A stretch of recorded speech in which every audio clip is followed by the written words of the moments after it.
Bismillahirrahmanirrahim.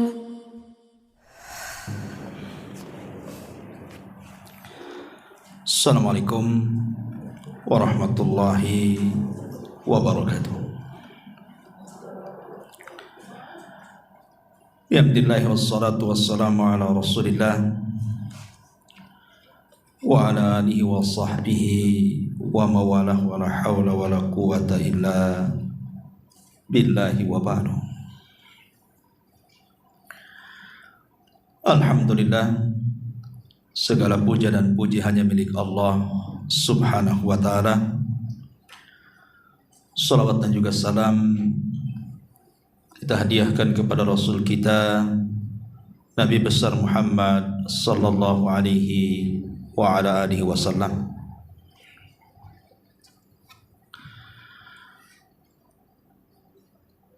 Ma'asyiral muslimat, ibu-ibu yang dimuliakan Allah subhanahu wa ta'ala, kita lanjutkan kajian kita masih membahas kitab Fawaidul Fawaid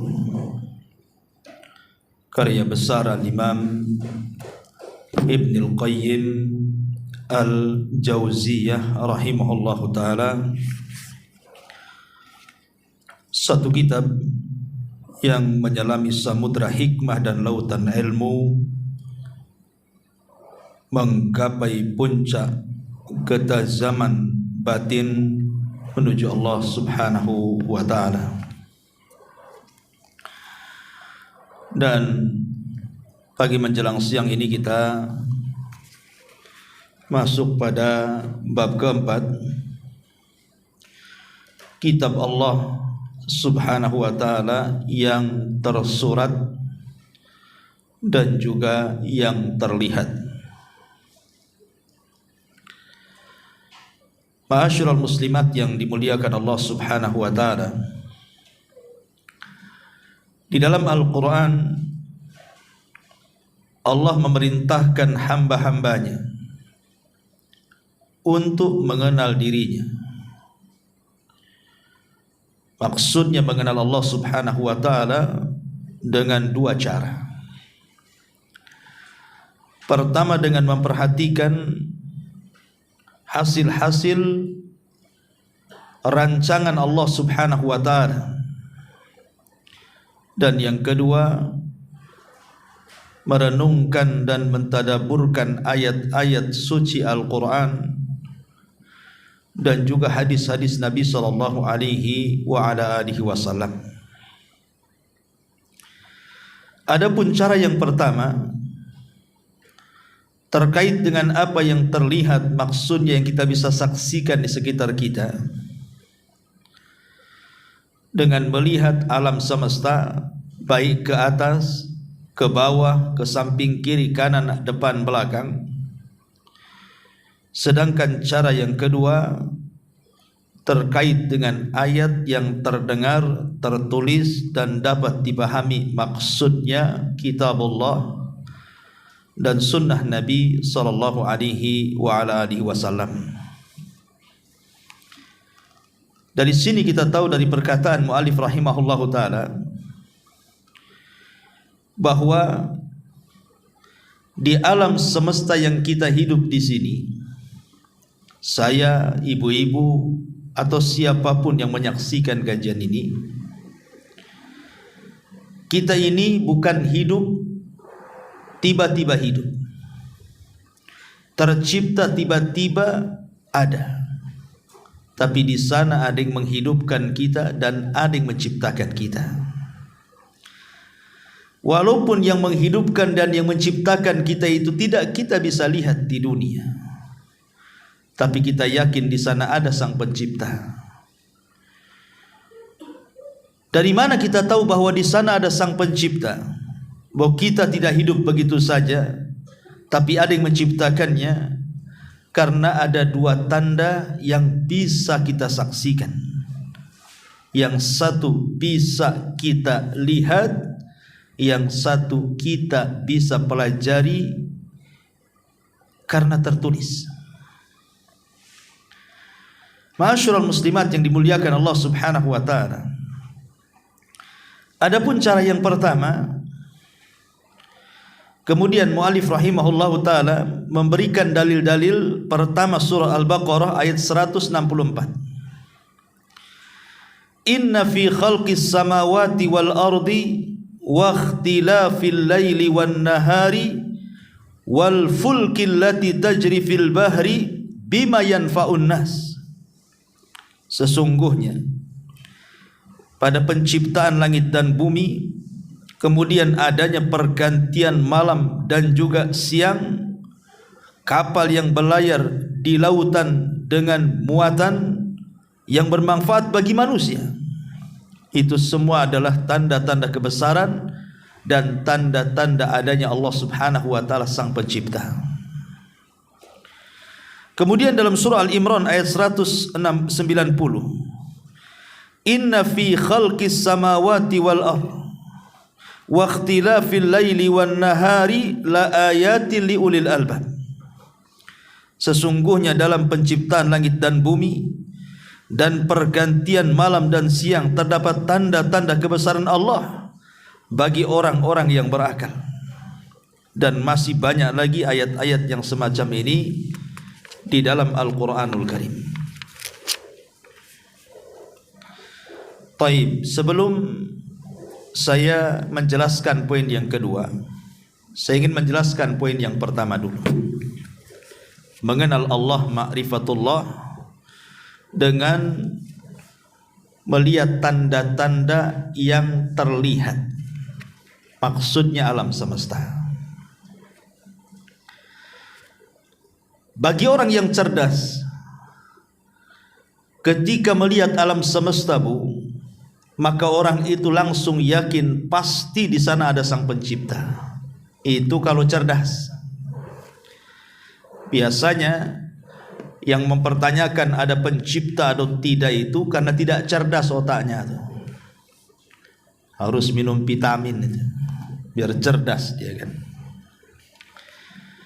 Sebab kalau kita perhatikan tanda-tanda yang ada di alam semesta ini, baik kita mendongak ke langit ataupun melihat ke depan ataupun melihat ke bawah, maka ini semua adalah tanda-tanda kebesaran Allah Subhanahu wa taala yang tidak bisa terbantahkan, bahwa di sana ada Tuhan yang menciptakan segalanya, Allah Subhanahu wa taala. Ma'asyiral muslimat yang dimuliakan Allah Subhanahu wa taala, perhatikan beberapa ayat dalam Al-Qur'an. Di dalam surah Ar-Rahman ayat 19 sampai 20. Allah Subhanahu wa taala berfirman, "Marajal bahraini yaltaqiyan bainahuma barzahun la yabghiyan." Dialah Allah yang membiarkan dua lautan mengalir, yang keduanya kemudian berjumpa. Di antara keduanya ada batas yang tidak dilampaui satu dengan yang lainnya. Maksudnya apa, Bu? Ibu kalau meletakkan air di ember, di jolang, atau mungkin lebih besar lagi di kolam renang, letakkan air di situ. Kemudian ibu taburkan garam 1 truk. Kira-kira asin enggak tuh airnya? Asin lah, Bu. Asin semuanya. Tetapi di lautan itu, kuasa Allah Subhanahu wa taala, ada beberapa lautan di mana Allah Subhanahu wa taala seolah-olah membelah lautan tersebut dengan dua air yang berbeda rasa. Padahal airnya itu nempel tuh, tidak ada penghalang satu dengan yang lainnya. Lautan sebelahnya rasanya asin, lautan sebelahnya rasanya tawar, padahal nyatu tuh, Bu. Dan itu ada di lautan. Ya, satu lautan ada dua rasa, asin dan tawar. Padahal nyatu tuh. Pertanyaannya, siapa yang memisahkan yang satu tawar, yang satu asin itu? Kalau kita ingin memisahkan, pasti dipisahlah. Menggunakan dua ember, yang satu kasih garam, yang satu tidak, kan Bu? Kalau airnya disatukan, mustahil kemudian kita pisah, yang sebelah sini asin, yang sebelah ini tawar. Pertanyaannya, kuasa siapa itu? Allah Subhanahu wa ta'ala. Ini yang pertama. Yang kedua, dalam surah Al-Hijr ayat 22, Allah Subhanahu wa ta'ala berfirman, wa arsalna riyaha lawaqiha fa anzalna minas sama'i ma'an fa asqainakumuhu wa ma antum lahu bikhazinin.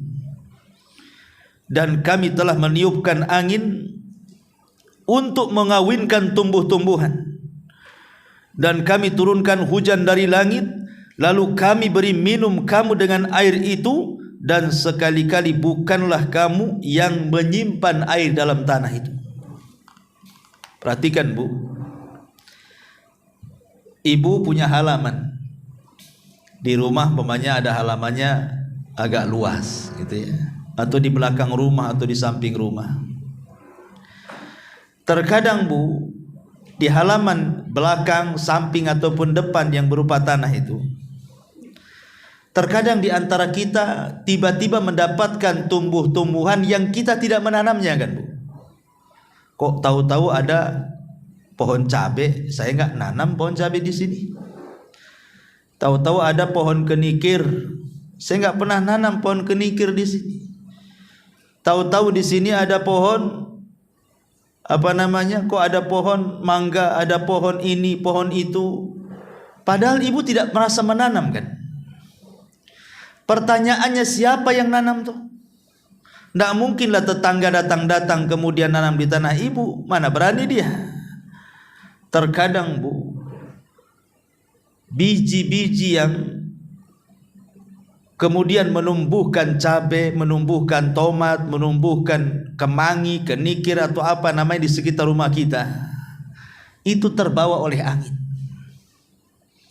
Angin yang membawa bibit-bibit itu, sehingga tiba-tiba tumbuh di sana, tumbuh di sini. Saya tidak pernah menanam, tahu-tahu tumbuh. Siapa yang membawa biji-biji, kemudian benih-benih itu lewat angin coba? Kalau bukan karena Allah Subhanahu wa ta'ala. Ini satu yang disebutkan dalam surah Al-Hijr ayat 22. Kemudian yang kedua, saat turun hujan kemudian menimpa bumi, kemudian air itu mengendap di bumi, siapa yang mengendapkannya? Sehingga kita bisa mengambil air dari sumur-sumur, baik sumur galian atau sumur bor, ataupun kita bisa mengambil dari telaga-telaga yang ditampungkan Allah di situ. Kenapa mereka tertampung? Telaga yang besar itu nggak seperti kolam Bu, pakai adukan, pakai cor-coran, di semen, di keramik biar tidak bocor, kan? Kayak kita lihatlah duri angkang atau apa di sini, kan? Itu kan hanya biasa saja. Kadang-kadang sebagiannya alami berupa danau. Kenapa tidak menyerap ke bumi? Pertanyaannya, siapa yang menampungkan air di situ? Kalau bukan karena Allah Subhanahu wa ta'ala. Atau yang lebih aneh lagi, waktu saya tinggal di Bengkong Nusantara tuh Bu, saya buat sumur di atas itu, panjangnya hanya 5 meter, sudah ada air tuh. Kemudian yang di bawah, yang tepi jalan itu buat sumur lebih dalam lagi, 6 meter baru ada air. Kita yang di atas ngeduk 5 meter sudah ada air, yang di bawah pula harus 6 meter 7 meter baru dapat air tuh. Padahal kaidah air Bu, kaidah air itu pasti mengalir ke yang lebih rendah, kan Bu? Masa saya di tinggi 5 meter, di bawah pula 6 meter sumurnya? Pertanyaannya, siapa yang menyimpan air di atas? Padahal kaidah air itu dia harus mencari yang rendah. Harusnya di atas itu digali mungkin bisa sampai setinggi bukit itu, kan? Kalau bukit itu mungkin tingginya 30 meter, ya 30 meter mungkin. Itu otak kita yang ngomong. Tetapi kenyataannya tidak. Ya, ini menunjukkan kuasa Allah Subhanahu wa ta'ala, bahwa ada air-air itu tidak mengikuti kaidah air gitu ya. Karena ada kuasa Allah, campur tangan kuasa Allah di situ. Kemudian juga Allah Subhanahu wa taala juga berfirman dalam ayat yang lain yang menunjukkan tanda kuasanya.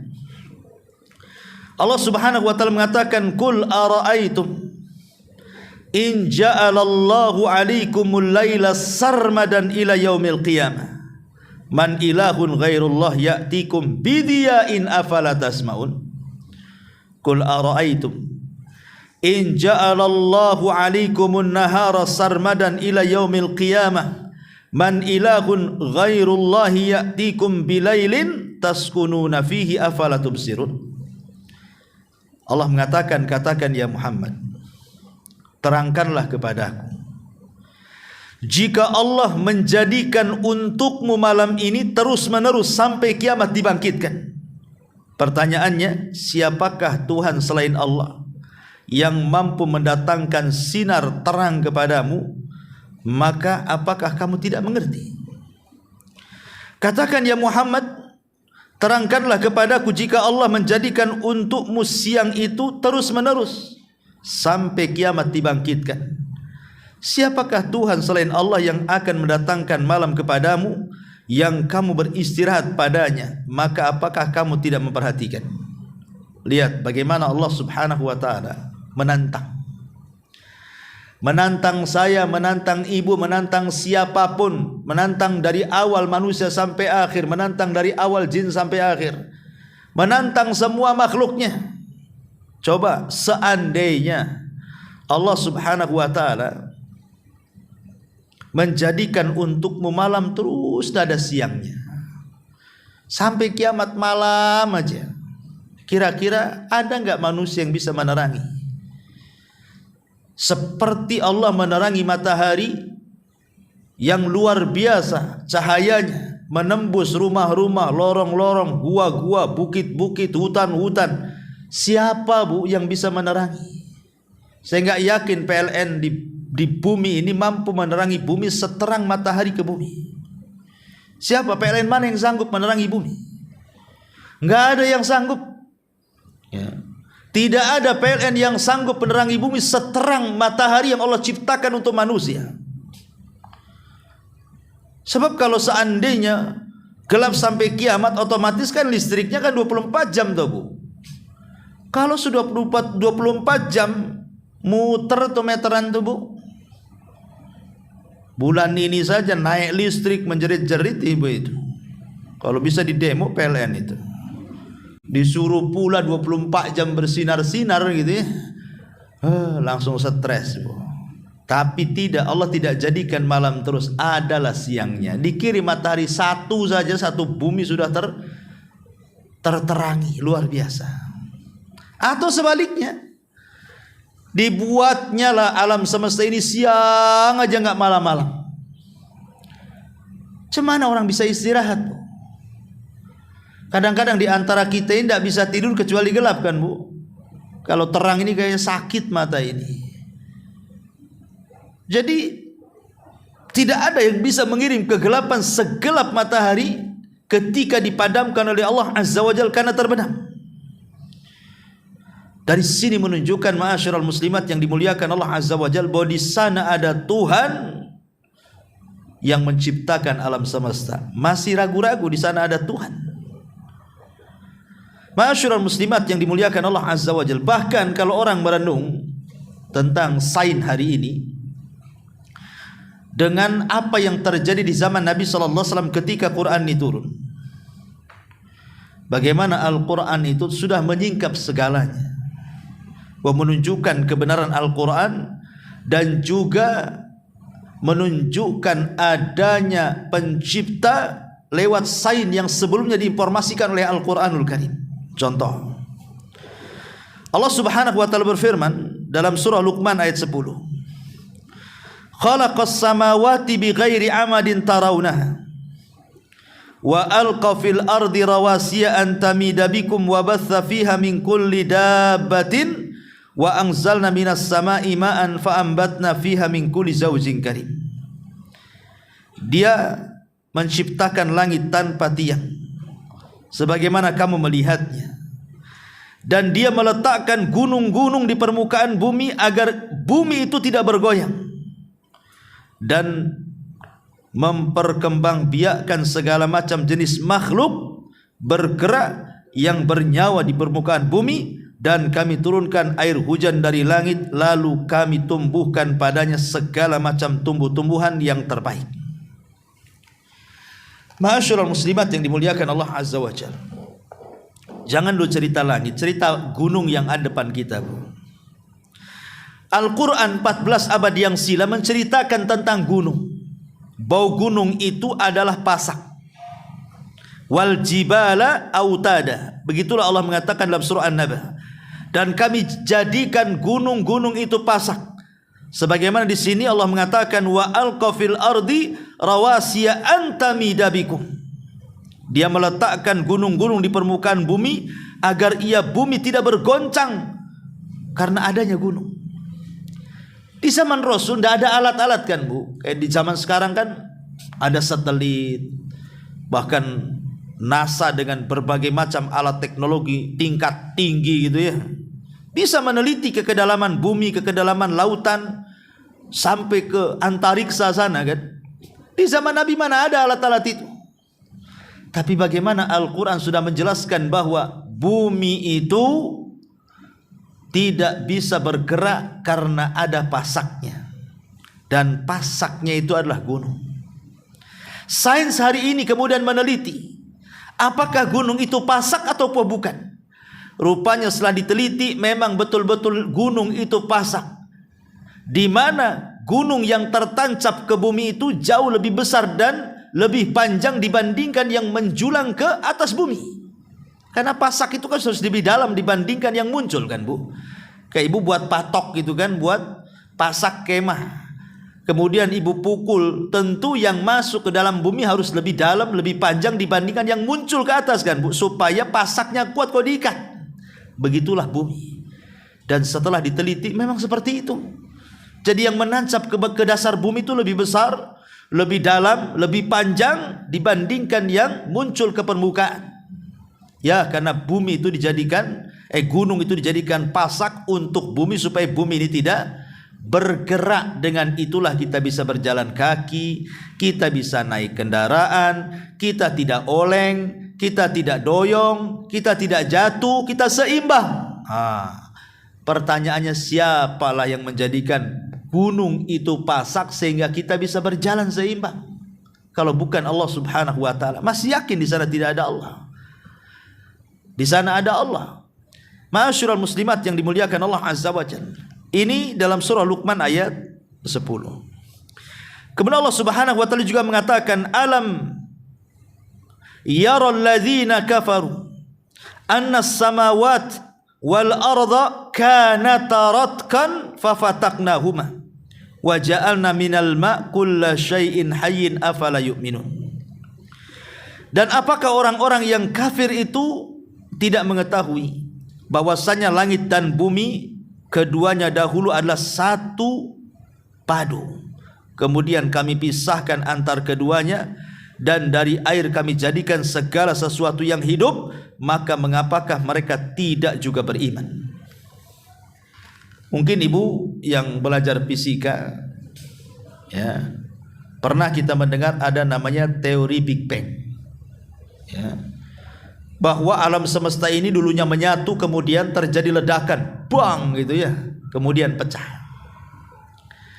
Lah sebelum ada orang yang kemudian membuat teori Big Bang, Al-Quran loh sudah menjelaskan langit dan bumi itu dulunya menyatu, kemudian Allah Subhanahu wa taala belah sehingga Allah turunkan bumi ke bawah dan Allah naikkan langit ke atas. Karena pada dasarnya dalam Al-Quran itu ada 3 teori. Teori yang pertama namanya teori radkun, yang kedua fatkun, yang ketiga falkun namanya. Radkun, fatkun, falkun. Pertama radkun, berawal dari menyatu. Kemudian fatkun, terbelah dan terpisah. Kemudian falkun. Ya, setelah falak tumbuhlah segala sesuatu yang Allah Subhanahu wa taala kehendaki. Jadi munculnya teori-teori Big Bang hari ini itu sudah ada dalam Quran.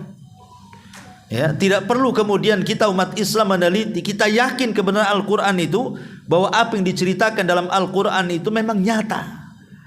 Dan itulah kehebatan Al-Quran, tidak pernah bertentangan dengan sains. Ya. Taib. Kemudian juga Allah Subhanahu wa taala berfirman dalam surah An-Nur ayat 40, Bu. Allah Subhanahu wa taala mengatakan, au kadzulumati fil bahri lujjin yaghshahu maujun min fawqihi maujun min fawqihi sahab dhulumatu ba'duha fawqa ba'din idza akhraja yadahu lam yakad yaraha wa lam yaj'alillah lahu nuran fama lahu min nurin. Atau seperti gelap gulitanya di lautan yang dalam, yang diliputi oleh ombak, yang di atasnya ombak pula, di atasnya lagi awan, gelap gulita yang tindih menindih. Apabila dia mengeluarkan tangannya, tidaklah dia dapat melihatnya. Tidak pernah. Nabi SAW itu tidak pernah menyeberangi lautan itu. Tapi Nabi SAW pernah bersabda, nanti kalian akan menyerang musuh dengan cara menyeberangi lautan. Terjadi sabda Nabi, terjadi. Dan yang pertama kali menyerang lewat lautan siapa? Muawiyah ibn Abi Sufyan di zaman Utsman ibn Affan radhiyallahu anhu ketika menyerang Afrika. Coba bayangkan. Itulah sahabat pertama yang kemudian membawa pasukan menyeberangi lautan dan menaklukkan Afrika, dan berhasil. Di zaman Utsman ibn Affan radhiyallahu an, Utsman berhasil melebarkan kekuasaan sampai ke daratan Afrika. Tapi di zaman Rasul tidak pernah melihat lautan naik di atas perahu, tidak pernah. Apalagi sampai nyelam ke lautan. Pertanyaannya, dari mana taunya bahwa lautan itu gelap?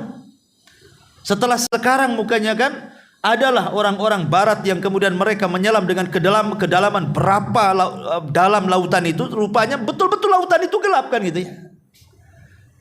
Maka kita tahu bahwa sekalipun Nabi SAW tidak pernah menyelam di lautan, tapi karena ada wahyu bahwa di dalam lautan itu gelap, maka sains hari ini membuktikan dan betul-betul memang gelap. Pertanyaannya, siapa yang menggelapkan lautan itu? Allah Subhanahu wa taala. Di sana ada Tuhan yang menggelapkan dan menerangkan. Ya. Taib. Kemudian juga disebutkan dalam surah An-Nahl ayat 78. Allah Subhanahu wa taala mengatakan, wallahu akhrajakum min butuni ummahatikum la ta'lamuna syai'a wa ja'ala lakumus sam'a wal absara wal af'idata la'allakum tashkurun. Dan Allah mengeluarkan kalian dari perut-perut ibu kalian dalam keadaan tidak mengetahui satu apapun, dan Dia memberikan kamu pendengaran, penglihatan, hati agar kamu bersyukur. Lihat Bu, ketika ibu saya atau siapapun keluar dari perut ibu kita kan Bu, kita kan tidak mengetahui apapun. Tengok bayi itu, coba tanya Bu, bayi itu paham nggak? Bayi itu nengok aja belum bisa. Kalau baru brojol itu matanya kan belum mampu melihat Bu. Dengan seiring waktu baru melihat, kabur jelas, baru nengok uang jelas. Nah itu kan begitu Bu. Bayi juga mendengar sama. Ya. Tapi di sini Allah Subhanahu wa taala Bu, perhatikan ayat ini. Allah mendahulukan as-sam'a pendengaran, baru penglihatan, baru hati. Bukan melihat dulu baru mendengar, tetapi Allah dahulukan mendengar dulu baru melihat. Apa teorinya di sini Bu? Kenapa Allah Subhanahu wa taala mendahulukan mendengar dibandingkan melihat? Karena janin itu dia lebih dulu mendengar dibandingkan melihat. Bahkan sebelum lahir sekalipun, janin dalam perut ibu itu sudah mendengar, padahal belum melihat tuh. Bahkan brojol ke bumi saja belum melihat, tapi mendengar. Dan itu dibuktikan oleh pakar-pakar kesehatan kan. Para dokter, para pakar-pakar kesehatan, farmasi dan semacamnya membuktikan tuh bahwa bayi dalam perut itu, janin dalam perut ibu itu sudah mendengar walaupun tidak melihat. Makanya kenapa orang yang hamil itu kalau ngomong hati-hati Bu, itu didengar bayinya Bu. Kalau ibu hobi gibah, anaknya lebih hobi lagi nanti, Bu. Karena udah biasa tuh, dia dengar hari-hari kan, ibunya ngomong apa didengar sama anaknya tuh. Ya.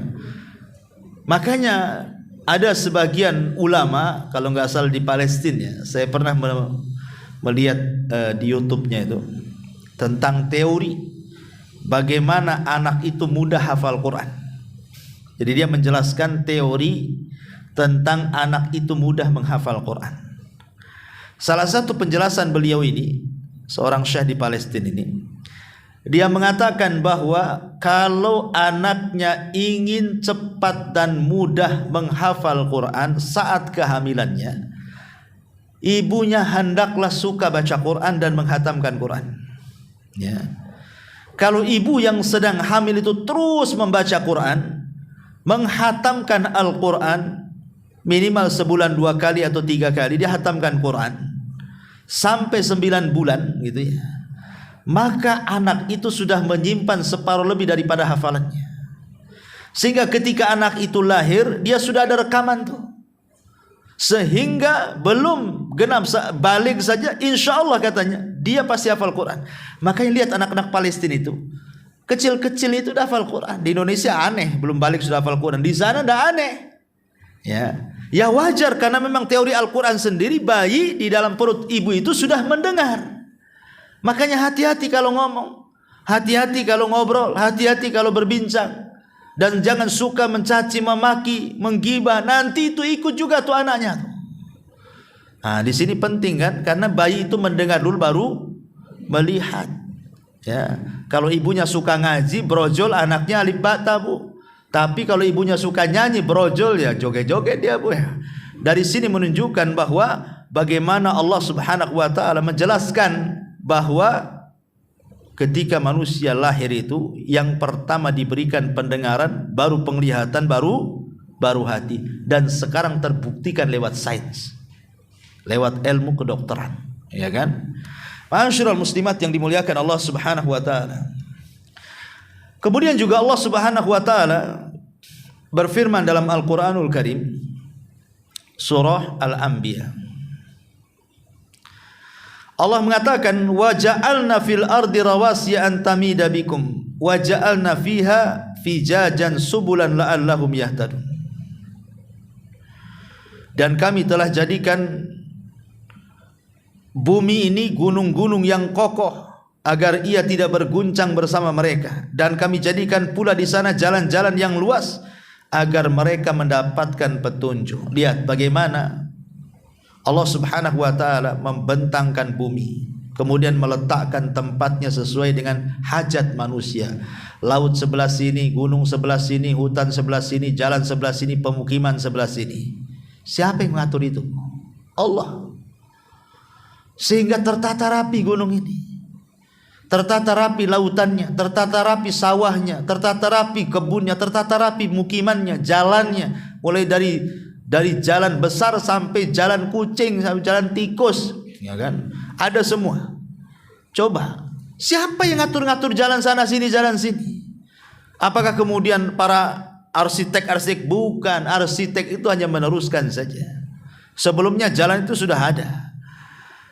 Allah Subhanahu wa taala yang menentukannya itu, sehingga manusia dapat mendapatkan petunjuk jalan ke sana kemari, tahu dia jalan. Apalagi dengan perkembangan hari ini gitu ya, sampai sekarang sudah ada alat-alat macam-macam gitu. Ma'asyiral muslimat yang dimuliakan Allah Azza wa Jalla. Kemudian yang terakhir ya, jangan enggak usah banyak-banyak contoh, enggak selesai-selesai kalau kita bicara contoh-contoh kekuasaan Allah tuh.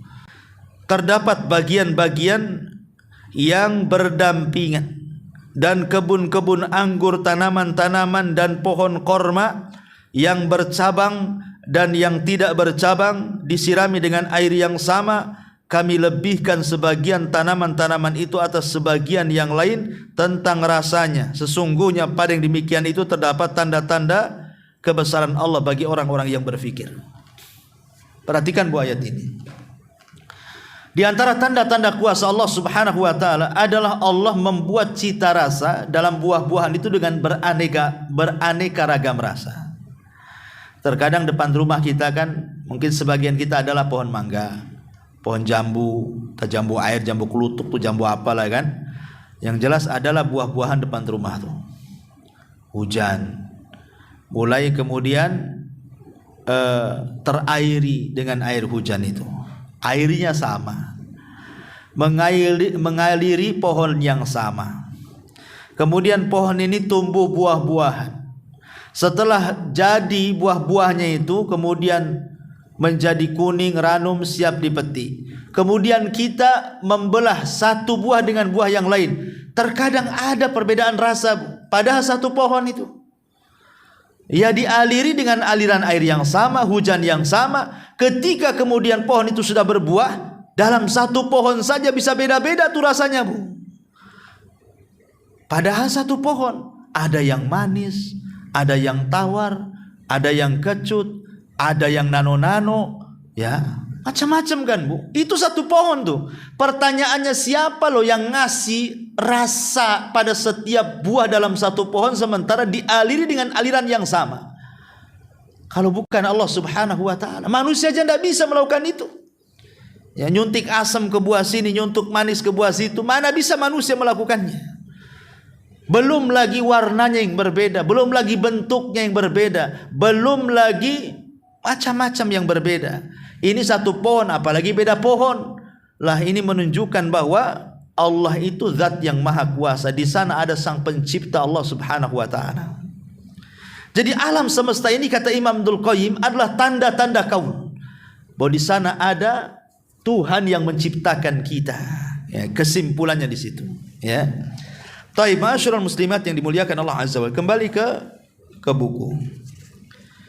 Kemudian kata beliau, bentuk ma'rifatullah yang kedua. Kalau tadi yang pertama kan melihat alam semesta dengan berbagai macam ragam keanehan, kekuasaan, keajaiban yang menunjukkan di sana ada Tuhan yang menciptakan, Allah Subhanahu wa taala.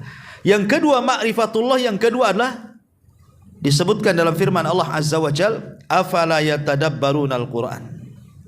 Maka tidakkah mereka menghayati, mendalami Al-Qur'an? Afalam yatadabbaru al-qawla. Maka tidakkah mereka menghayati firman Allah? Kitabun anzalnahu ilaika mubarakun liyadabbaru ayati. Kitab Al-Quran yang kami turunkan kepadamu penuh berkah agar mereka menghayati ayat-ayatnya. Maksudnya begini. Oke lah, kita sudah bicara soal tanda-tanda alam. Dan tanda-tanda alam itu menunjukkan kebesaran Allah.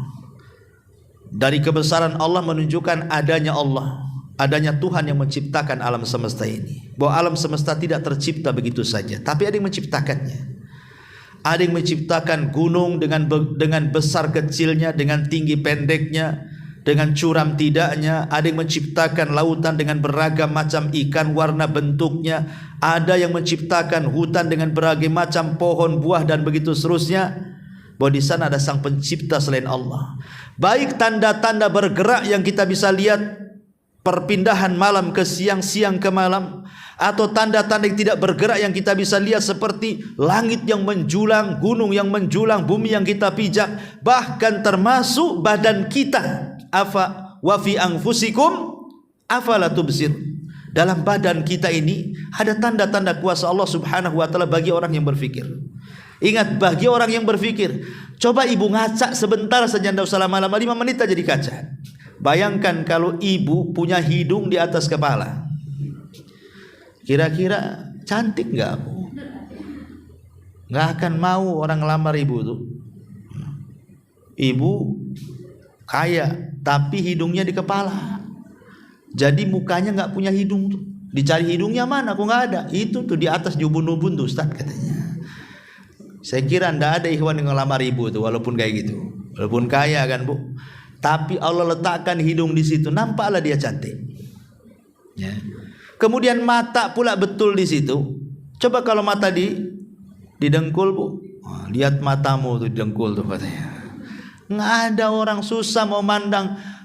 Susah lah, Bu. Kalau mata diletakkan di bawah, nggak bisa kita lihat pemandangan itu. Nggak bisa. Kalau lihat pohonnya, lihat batangnya aja tuh. Nggak lihat atasnya kan, Bu. Subhanallah, ya. Allah sudah meletakkan loh, dalam diri kita saja ada tanda-tanda kuasa Allah. Siapa yang meletakkan mata di situ, hidung di situ, telinga di situ, kemudian ada tempat yang lembab-lembab, ada yang kering, ada darah berbagai macam warna, ada persendian sampai Nabi SAW mengatakan ada 360 persendian kata Rasul. Padahal sudah pernah ngitung-ngitung tuh sendi-sendi, dari mana alat ngitung sendi? Tapi sekarang kan sains membuktikan memang badan manusia itu 360 sendi kan, Bu. Lah itu menunjukkan ada kuasa Allah sebenarnya di situ. Itu tanda-tanda kaun. Sekarang tanda-tanda syar'i maksudnya ayat Al-Qur'an. Ayat Al-Qur'an itu adalah tanda-tanda kuasa Allah. Bahwa di sana ada Tuhan yang menciptakan kita. Salah satunya ada firman-Nya. Bahwa Allah Subhanahu wa taala bicara. Allah itu bicara dalam firman-Nya, dan Quran itu adalah firman Allah Azza wa Jalla, kalamullah. Yang menunjukkan Al-Quran itu kalamullah, karena sampai hari ini tidak ada yang sanggup menandingi Al-Quran. Al-Quran yang menantang, datangkan satu surat, datangkan satu ayat, datangkan beberapa surat dalam Al-Quran. Bahkan Allah mengatakan fad'u syuhada'akum, panggil orang-orang cerdas sekalian dari profesor jin dan manusianya berkumpul, rangkailah Quran dengan huruf hijaiyah yang kalian punya tuh. Maka Allah mengatakan fa illam taf'alu walan taf'alu, dan jika kalian tidak mampu mengerjakan dan memang kalian tidak akan sanggup melakukan, kata Allah, fatakun nar, takut dengan neraka. Jadi tidak akan sanggup. Kalau memang Al-Quran itu tidak ada yang sanggup merangkai, merancang sampai hari ini, berarti memang Al-Quran itu kalam Allah. Berarti kalau sudah ada kalam Allah, berarti ada zat Allah Subhanahu wa ta'ala yang menciptakan alam semesta. Ya. Makanya dengan memperhatikan dua fenomena, baik kauni atau syar'i ini, maka perhatikan hasil perbuatan Allah yang mengandung keunikan berbeda antara satu dengan yang lainnya, menunjukkan adanya kehendak pada dirinya, dan bahwa perbuatannya tidak terjadi secara spontan, yaitu sekali saja dan tidak pula berulang-ulang. Dan ini kuasa Allah, ya, kuasa Allah Subhanahu wa ta'ala. Taib. Lalu saya tidak akan baca semuanya ya, nanti ibu baca sendiri. Cuman saya akan berikan kesimpulan dari ini semua. Kenapa mu'alif rahimahullahu ta'ala ingin menjelaskan kepada kita tentang kitab Allah, kitab Allah yang tersurat atau yang terlihat. Seolah-olah mu'alif rahimahullahu ta'ala ingin mengatakan kepada kita bahwa di sana ada zat yang menciptakan kita, yang mengatur kita, yang menguasai kita, yang menghidupkan kita, yang mematikan kita. Maka sudah selayaknya zat yang menciptakan, yang mengatur, yang menguasai, yang menghidupkan, yang mematikan, yang memberikan rizki, sudah selayaknya untuk disembah. Sudah selayaknya untuk disembah. Berarti kalau di sana ada zat yang tidak sanggup menciptakan, menguasai ataupun mengatur, tidak bisa menghidupkan dan mematikan, tidak bisa berikan rizki, apakah zat itu pantas disembah? Tidak pantas disembah. Makanya Allah Subhanahu wa ta'ala dengan tegas mengatakan di dalam Al-Quranul Karim, walladzina tad'una min dunihi la yastati'una nasrakum wala anfusahum yansurun wa in tad'uhum ilal huda la yasma'u wa tarahum yanzuruna ilaika wa hum la yubsirun. Dan orang-orang yang kalian sembah dari selain Allah itu, mereka tidak sanggup menolong kalian, bahkan menolong diri mereka sendiri tidak sanggup. Jika kau seru mereka kepada petunjuk, mereka enggak akan dengar. Dan kau lihat mereka, dan engkau melihat mereka, menyaksikan dirimu sementara mereka tidak punya pandangan. Mereka nampak melotot sama kita, sebenarnya mereka itu kosong, tidak memandang, sedang memandang kita. Namanya patung, berhala, pohon. Mereka lemah. La yastati'una lahum nasran wala anfusahum yansurun. Berhala itu tidak dapat memberikan pertolongan kepada penyembahnya, dan kepada dirinya pun mereka tidak dapat memberikan pertolongan. Kenapa demikian? Karena mereka zat lemah, tidak bisa menciptakan walaupun seekor lalat. Saya akan ceritakan beberapa kisah, Bu. Di zaman sahabat Nabi SAW, ada namanya Amr ibn Jamuh. Amr ibn Jamuh namanya. Punya anak namanya Mu'adz ibn Jamuh. Mu'adz ibn Jamuh ini masuk Islam dulu dibandingkan ayahnya Amr ibn Jamuh. Dan Amr ibn Jamuh itu tokoh besar. Ya. Jadi ketika Mu'adz ibn Jamuh ini ingin mendakwai bapaknya, tentu ijtihadiyah ya, jangan ditiru. Ya. Ijtihadiyah, ingin menyadarkan ayahnya. Jadi ayahnya itu kan menyembah berhala. Satu rumah itu berhala banyak. Orang jahiliyah itu kan kadang-kadang satu berhala itu bisa satu rumah itu bisa 5-6 berhala tuh. Ada berhala yang paling besar diletakkan di ruangan khusus gitu ya. Ada berhala yang di bawah itu diletakkan di mana, mungkin di ruang tamu. Ada berhala yang lebih kecil, bahkan ada berhala yang kecil nonet tuh, Bu. Itu biasanya untuk di bawah safar gitu ya. Lah ada berhala itu yang paling diagungkan oleh ayahnya Amr ibn Jamuh ini.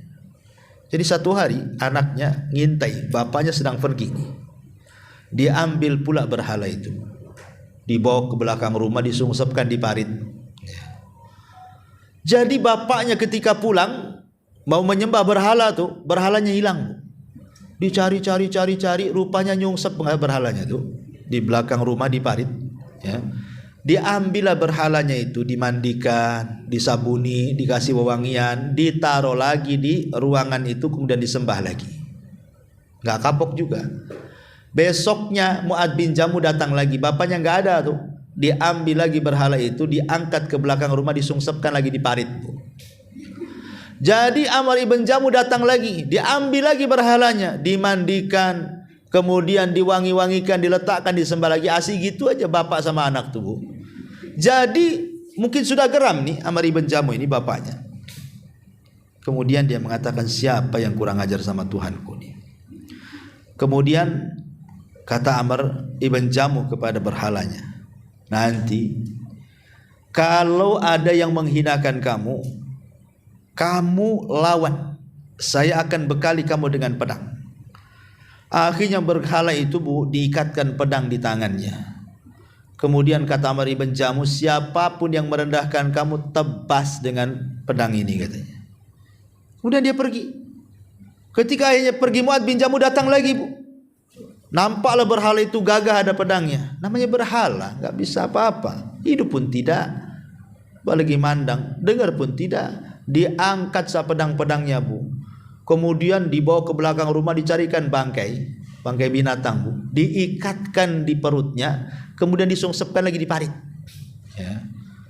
Jadi ayahnya datang, kemudian melihat Tuhannya nyungsep di parit itu, Bu, dengan diikatkan bangkai.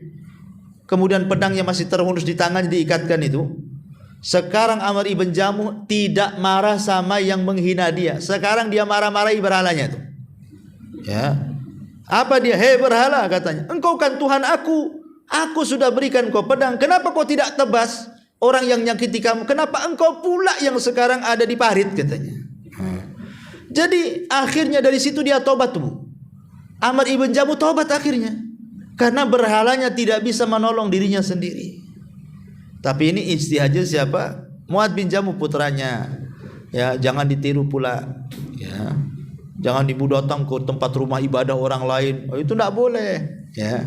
Ini ijtihadnya Mu'adz bin Jamuh menyadarkan ayahnya. Ya. Kemudian juga ada kisah di zaman dahulu, di zaman Nabi SAW. Ya. Jadi ada orang jahiliyah itu yang berhala. Ada seorang sahabat bercerita dulu waktu dia masih jahiliyah. Jadi dia safar bawa berhalanya. Ketika dia sedang nyantai gitu kan, nyembah berhala, setelah dia letakkan berhalanya dari istirahat, kemudian dia pergi. Tiba-tiba datang seekor anjing mendekati berhala itu. Kemudian anjing itu kan gak beradab, Bu, kencing dia. Ya. Kencing pula kena berhala. Ya, namanya anjing kan, anjing mana punya adab dia kan. Ya, tak punya adab lah anjing tuh. Main kencing aja deh, kena pula berhala tuh kencingnya tuh. Jadi dari kejauhan sahabat ini yang dulunya masih musyrik melihat, kok tuh hanya dikencingi anjing diam saja. harusnya kan marah gitu ya. Dari situ dia sadar, ini kalau Tuhan dikencingi anjing diam saja, kenapa nggak ngelawan? Berarti dia tidak bisa membela diri sendiri kan? Bagaimana dia melindungi orang? Dari situ dia sadar masuk Islam. Ini juga terjadi di zaman Nabi SAW. Kemudian juga terjadi kepada Umar bin Khattab, walaupun riwayat ini lemah, ya, riwayat ini lemah, tetapi masyhur ceritanya. Saya ceritakan saja, tapi tidak bisa dijadikan hujah karena lemah kan. Jadi Umar bin Khattab radhiyallahu anhu satu hari itu kadang tertawa, kadang menangis. Kadang tertawa, kadang menangis. Seandainya ibu berdiri di depan radio ini, kemudian sebentar-sebentar tertawa, sebentar-sebentar menangis. Kira-kira orang yang melihat ibu ngomong apa tuh, Bu? Gila kan, Bu?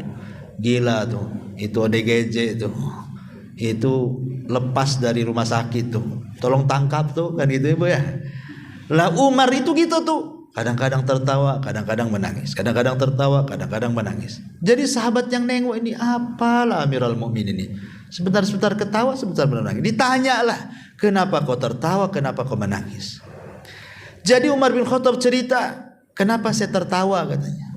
Aku teringat dulu zaman jahiliyah, kata Umar itu. Kenapa? Dulu kamu tahu sendirilah, waktu saya safar, saya ini orang yang tidak bisa meninggalkan Tuhan. Saya akan terus bersama Tuhan. Lah satu hari saya safar, tadi saya sudah jelaskan Tuhannya orang Arab itu kan banyak, Bu. Ada yang di rumah, ada yang di tempat khusus, ada yang khusus safar gitu ya, dibawa-bawa kemana-mana, kecil nonet mungkin dikasih dipesak gitu ya. Jadi Umar itu lupa lah bawa Tuhan, main safar saja. Sudah jauh rindulah dia ingin nyembah Tuhan.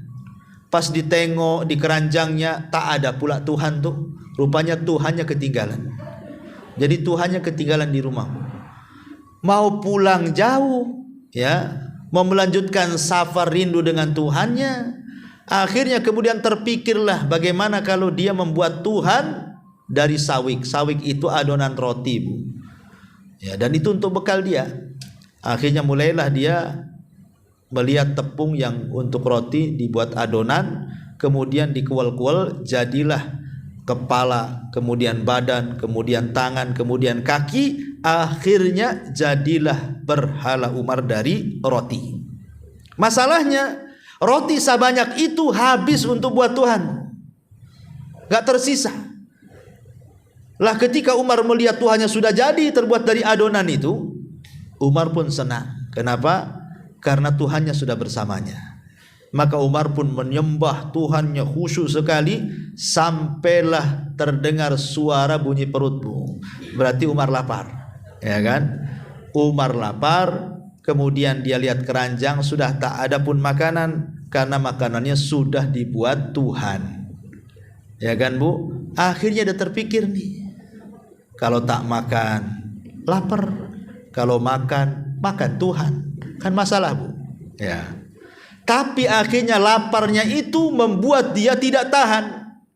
Dahlah nggak apa-apa, Tuhan dimakanlah. Diambilnya kakinya, dimakan. Kurang kenyang, Bu, ambil lagi badannya. Kurang kenyang, diambil lagi tangannya. Kurang kenyang, terakhir kepalanya lep dengan kepala Umar.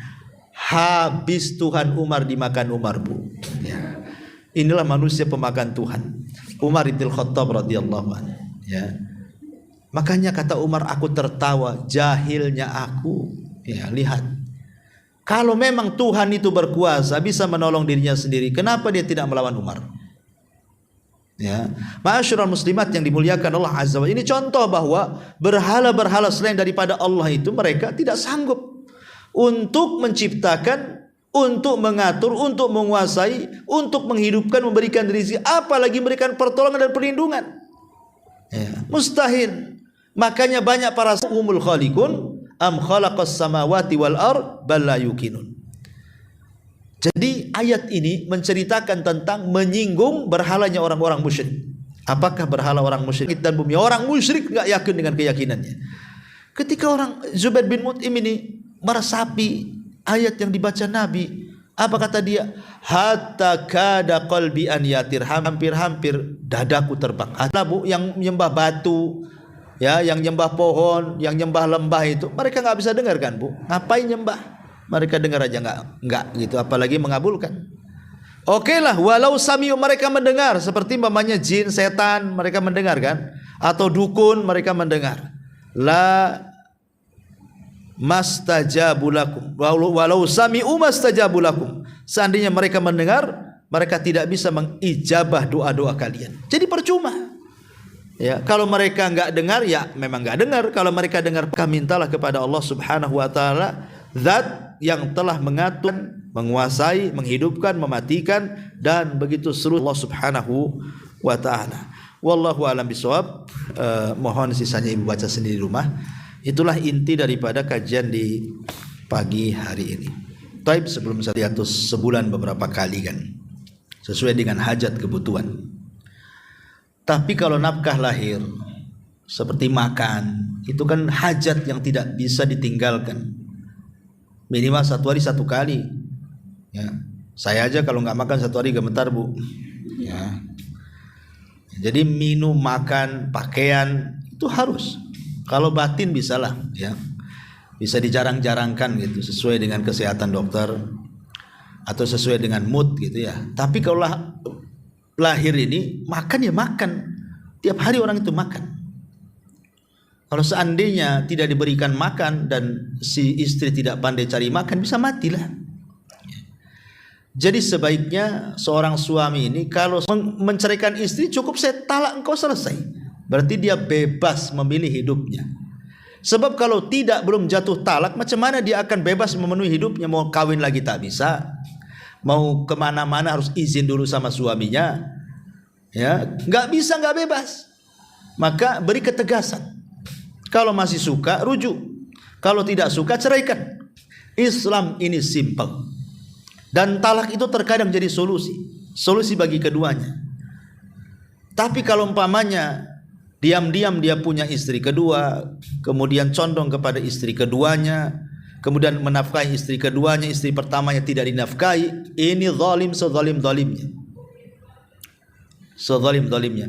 Dan istri keduanya pun harus paham, kalau dia memang anggaplah di poligami, ya, harusnya istri keduanya yang lebih berakal menasihati suaminya.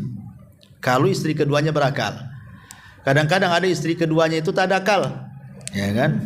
Akalnya tak tahu kemana. Memang sengaja dia merebut suami orang, mungkin bahasanya ya. Dikuasainya suami itu supaya menceraikan istri pertamanya. Nah, ini istri kedua yang tak berakal nih, kayak gini nih. Dia posisinya istri kedua kan itu ya. Kecuali kalau seandainya ya memang sudah dinasihati, mungkin istri pertamanya agamanya rusak, bisa merusak keturunan, itu kan ada alasan bu ya kan. Ini kalau sama-sama sudah baik, kenapa tidak rembukan, dan apa masalahnya? Dan kalau tidak sanggup menikah dua, tidak perlu nikah dua. Sekarang Anda menikah ke istri pertama dinafkahi, istri kedua tidak, berarti kan tidak sanggup sebenarnya menikah istri dua. Soal izin dan izin itu tidak ada syarat dalam berpoligami. Tapi soal nafkah menafkahi itu syarat. Ya. Kalau izin tidak izin, tahu tidak tahu, tidak ada masalah. Cuman masalahnya syaratnya itu dipenuhi. Bisa nggak ngasih makan? Bisa nggak ngasih nafkah? Lahir batin bisa nggak memenuhi itu semuanya? Kalau tidak sanggup jangan. Sebaiknya ya pilih salah satunya. Biar yang diceraikan itu juga dia punya kehidupan sendiri, dia bisa melangkah sendiri, bebas ke sana kemari, ya tentu dengan diberikan hak-haknya. Karena terkadang suami ini nikah dengan istri kedua, istri pertama dizolimi. Dizolimi apa? Contoh nih, umpamanya seorang suami menikah dengan istri pertama, dari tidak punya apa-apa, sama sekali tidak punya apa-apa, kemudian punya rumah. Otomatis kan rumah itu menjadi rumah gonogini. Ya, walaupun yang cari suami, tapi adanya rumah itu ketika menikah dengan istri yang pertama kan, Bu? Ya. Kemudian suaminya lagi nikah lagi. Ya, nikah lagi dengan orang lain umpamanya. Akhirnya kemudian rumah itu dijual untuk mendanai dia dengan istri keduanya kan? Kan ada tuh yang seperti itu. Lah, ini kalau ada kasus seperti ini suaminya tidak punya akalnya. Bahwa kalau dia ingin menikah lagi, cari nafkah lain, bukan dari hasil dia dengan istri pertamanya. Karena ini akan menyakiti, kecuali kalau dia berbuat adil kan. Mungkin istri pertamanya ridho, ini sudah menzalimi istri pertamanya, sayang pula ke istri keduanya. Wah, sakitnya tuh di sini, Bu, ya kan? Jadi masalahnya di sini ini sudah melampau. Kalau memang cerita itu betul, pertanyaan itu betul, ya saya nasihatkan kepada suami yang seperti bertobat kepada Ta'ala. Di dunia ini kita cari tidak bergerak. Namun ada lagi di ayat lain seperti di surat An-Naml 88 bahwa gunung itu sebenarnya bergerak. Itu seperti apa? Ya, alhamdulillah. Tidak ada bertentangan antara gunung diam dengan bergerak. Pasak itu tidak mesti harus tidak bergerak. Ya. Pasak itu tidak mesti bergerak. Dia bisa bergerak untuk menstabilkan bumi yang terhampar. Bagaimana caranya? Allah ya buat cara sedemikian rupa. Ya, tidak melazimkan pasak tidak bergerak. Ya bergerak. Allah yang bergerakkan. Ya untuk apa? Ya tujuannya untuk menyeimbangkan bumi. Bagaimana sistemnya? Allah yang tahu. Ya, nanti pada hari kiamat justru pasak itu akan bergerak, tercabut, kemudian gunung akan lepas dan naik ke bumi, naik di atas bumi, kemudian akan membenturkan satu dengan yang lainnya. Dan Allah istilahkan ka'asfi ma'kul, seperti kapas yang berhamburan dihempas angin, yang tadinya beringan karena kuasa Allah. Ya, jadi bergeraknya tidak ada bertentangan dengan pasaknya. Pasak bisa bergerak, bisa tidak. Ya, dan itu kehendak Allah Azza wa Jalla untuk menstabilkan bumi. Bagaimana caranya? Allahu a'lam. Allah yang tahu.